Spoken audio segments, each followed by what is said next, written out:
I loved mostly halftime. Got the orange slices, right?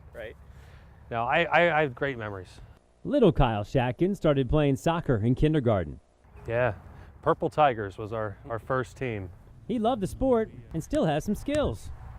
But he stopped playing in 8th grade after too many concussions. I remember the doctor saying to my mother, Kyle should probably pursue some sports that are non-contact related, where you're not at risk to bang your head as much. On our team once. And that was back when concussions were only called concussions because a player blacked out. Some of them of mine were bad enough that we knew what it was, but I can remember certain occasions of getting your bell rung, as we used to call it, or seeing stars. What would you have done like 5 years ago? Yeah, I would have said, are you okay? Did you see stars? No, get back in there. That's how far the sport has come. New rules and guidelines, culminating with U.S. Soccer banning headers for kids 10 and under.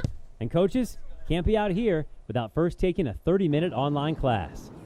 It's not worth the risk. Have a seat. Coach, there's only a couple minutes left. Look, I know you want to play, but trying to tough it out to win one game is not worth the risk. So have a seat. Would have been nice to have the coaches have seen that when I was a kid. But not everyone is positive the change is good, and it can put coaches in a tough spot. I had a young lady who appeared to me, she took a hard hit on a header. I pulled her out at halftime. I talked to her at halftime, and she came back and said, yeah, it doesn't feel right. So I sat her the rest of the game. I talked to her dad after the game, and he said, no, it's not a concussion. And so I was faced with that, okay, and he clearly wasn't pleased with me. PA Classics has adapted to the new rules fast, even changing their playing style to one that focuses much more on footwork. Yet others are dragging their feet when it comes to soccer's new reality. When a parent says, my kid is fine, I want him to play, that's when it gets a little bit stickier.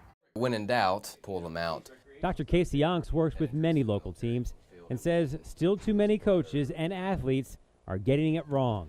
And it's clear, and they can explain that, yes, I took a hit to the head. 10 minutes later in the game, I took a second hit, and that's the one that made me sick to my stomach. I was really sick after that. I couldn't even stand there to play the game. The problem is, even the doctor admits we need to learn much more. For instance, are these concussions? I jumped up for a ball, and then I headed it, and I got stars because the ball was pretty hard. If you keep jogging around maybe like 15, 20 seconds, sometimes it takes a little bit longer, but you just run it off and it goes away. The answer is maybe. Concussions are tricky. Parents need to keep an eye on their kids in the hours and days after a hard hit. And if they notice any change in behavior or even something more obvious like vomiting or trouble concentrating, see a doctor. It's not worth the risk. So is soccer too much of a risk for Kyle's son, given Dad's experience? I'm now the soccer coach for my son in his 5- and 6-year-old team.